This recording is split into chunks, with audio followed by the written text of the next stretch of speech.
Di arah Severex, artileri angkatan bersenjata RF menggempur posisi angkatan bersenjata Ukraina.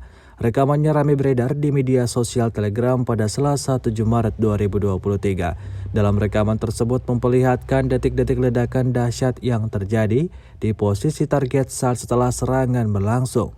Diketahui penyerangan ini dilayangkan militer Rusia pada malam hari. Rentetan serangan itu berlangsung lebih dari 3 kali.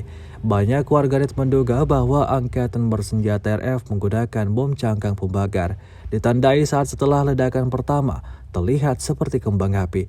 Namun warganet lain juga mengira bahwa itu hanyalah rudal yang biasa digunakan.